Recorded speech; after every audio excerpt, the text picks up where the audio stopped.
Lalu seperti apa kesulitan yang ditemui penyidik dalam mengungkap kasus kematian diplomat Kementerian Luar Negeri yang ditemukan tewas di kamar indekos? Kita bergabung dengan staf ahli Kapolri, Hermawan Sulistyo, yang biasa saya sapa Prof. Kiki. Selamat sore Prof. Kiki. Ini hampir sepekan polisi belum simpulkan sebab dari kematian diplomat muda ini. Menurut Anda, apa sebenarnya yang menjadi penyebab sulitnya diungkap kasus kematian diplomat ini, Prof? Nah, kalau forensic policing, ya, pendekatan pemolisian yang sepenuhnya mengandalkan pada jejak-jejak forensik, ya itu tidak bisa cepat memang. Dan jangan dilihat ini sudah seminggu, kasus Milosevic itu 30 tahun baru terungkap. Jadi nggak ada kejahatan yang kemudian hari ini dilakukan terus semuanya besok terbongkar gitu. Nah, saya kira polisi hati-hati karena apa? Ini diplomat. Kalau yang mati Hermawan Sulistyo itu gampang. Temannya siapa, musuhnya siapa, comot, selesai. Nah, diplomat punya implikasi berita yang meluas di dunia karena di jaringan diplomasi itu kan ada kekebalan hukum bagi diplomat. Jadi kalau diplomat asing di Indonesia itu dia nggak tunduk pada hukum Indonesia. Kalau dia melakukan pelanggaran hukum itu tinggal dibalikin, dideportasi. Jadi Anda mau menyebut bahwa ada kesulitan yang lebih kompleks ketika di sini yang meninggal adalah seorang diplomat. Dan apakah ini bisa dikaitkan dengan latar belakang pekerjaan korban, kasus-kasusnya yang sempat ditangani? Ya, mungkin saja, mungkin sangat pribadi, masalah uang, masalah asmara, atau yang lain-lain gitu. Tapi saya nggak mau berspekulasi, kenapa? Karena itu nyangkut orang-orang yang masih hidup, yang keluarga dekatnya, misalnya istrinya, anak-anaknya. Kalau kita salah analisa, itu terjadi victimisasi. Victimization itu kalau korban sudah meninggal, dia tidak bisa membela diri, lalu dipersalahkan. Dipersalahkan, itu namanya victimisasi. Jadi biarkan orang baru seminggu juga kan pengumpulan data itu tidak mudah juga itu. Apalagi kalau kita hanya semata-mata mengandalkan jejak forensik gitu. Ya, Prof. Kiki, ini kan kalau dilihat rekaman CCTV sudah ada beberapa potongan mulai dari pukul 00 hingga pukul 07 ketika jasad dari Arya Daru ini ditemukan. Menurut Anda ini sebenarnya masih ada CCTV yang belum diungkap atau ini sebenarnya sudah semua yang disampaikan kepada publik?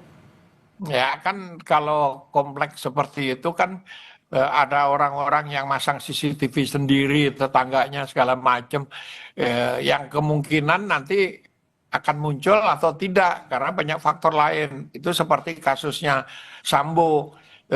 Ternyata tetangga-tetangganya punya CCTV, jadi tidak bisa diamankan oleh timnya Sambo. Dan itulah yang membongkar banyak rahasianya. Nah, sekarang apakah tetangganya punya, ya kita kan belum tahu, masih dicari, masih ini. Yang pasti kalau lihat data sementara, tidak mungkin ini bunuh diri dan tidak mungkin tanpa orang lain, karena kepalanya dilakban. Kalau dia mati duluan, emang bisa dia melakban kepalanya? Kan nggak bisa. Jadi pasti ada orang lain yang melakukan itu. Pertanyaan berikutnya adalah lakban itu dilakukan setelah dia mati atau sewaktu masih hidup sehingga membuat kematian. Oke, nah dugaan Anda kalau memang ini disebut ada pihak lain yang melakukan ataupun melakban dari Arya Daru, bagaimana memulai untuk menyelidiki siapa pihak tersebut? Apakah dari otopsi bisa diungkap?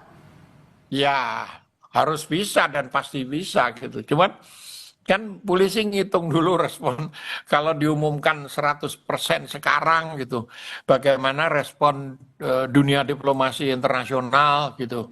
Karena ini bisa juga menakut-nakuti para diplomat asing yang ada di Indonesia atau sebaliknya diplomat Indonesia yang tugas di luar negeri gitu. Nah, itu satu pertimbangan. Pertimbangan yang lain kan seberapa kuat data yang sudah dikumpulkan. Saya yakin polisi udah punya kok, udah punya dugaan-dugaan. Cuman cari lebih jauh yang bisa memperkuat analisa-analisa forensik itu gitu. Prof Kiki ini Ya. ya, Prof Kiki ini kan kalau dari pengakuan keluarga disebutkan bahwa hubungan antara Arya Daru dan istri cukup dikatakan harmonis dan kerap kali berkontak dan juga memberikan kabar.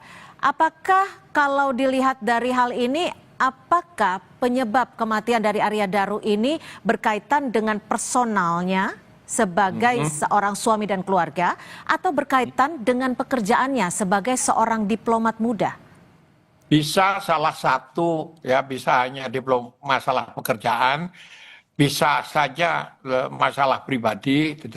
Atau bisa juga dua-duanya berkaitan, atau bisa juga alasan lain, gitu, motif yang lain, karena belum tentu motif pekerjaan dan motif pribadi itu menjelaskan. Mungkin saja ada persoalan lain yang kita nggak tahu, misalnya apa? Ini contoh orang berspekulasi aja bahwa ada kemungkinan masalah pinjaman uang, misalnya ke temannya, terus ada dibunuh oleh ke orang-orang suruhan pinjol atau suruhan orang yang dia pinjamin. Itu baru satu. Bisa juga yang lain, karena kalau kita lihat di jaringan internasional yang berkaitan dengan tugas kepolisian Myanmar, salah satu yang kritis. Gitu. Ya, Prof Kiki terakhir singkat saja, kalau Anda menyebut sebenarnya polisi saat ini sudah memiliki data yang lengkap dan siap diumumkan, seberapa urgensi sebenarnya pengumuman ini disampaikan kepada publik? Ya, sebenarnya kalau menurut saya ini kan kasus biasa aja. Nggak urgent juga, nggak penting-penting juga. Diumumin 10 tahun lagi juga nggak masalah gitu kan. Yang penting polisi apakah melakukan pekerjaannya dengan profesional, dengan baik gitu. Atau tidak. Itu lebih penting daripada kecepatan untuk mengumumkan keluar. Kan polisi tidak bertanggung jawab pada publik.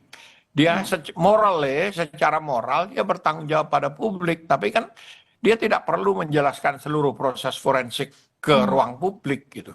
Ya. Publik nggak ngerti juga gitu. Baik, terima kasih Prof Kiki, staf ahli Kapolri sudah memberikan perspektif di Kompas Petang hari ini. Selamat sore, Prof.